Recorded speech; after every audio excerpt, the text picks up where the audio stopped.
সবই আমার তুই, তবু কেন বাইরে আমি বুকে ব্যথা শুই। মরণ হোক তোর মরণে, থাকতে চাই একই সনে,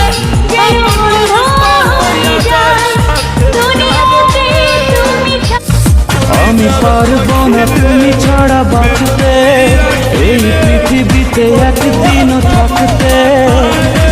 পাশে থেকো জীবন ফুরিয়ে যাবে, ভালোবাসা ফুরাবে না জীবনে মোরা। ঠকে গেলে আফসোসের কিছু নাই, কারণ ঠকার জন্য নিজের মধ্যে অনেকগুলো গুণ থাকা লাগে। এই যেমন ভালো মনের মানুষ হতে হয়, ভালো চিন্তা ভাবনার মানুষ হতে হয়।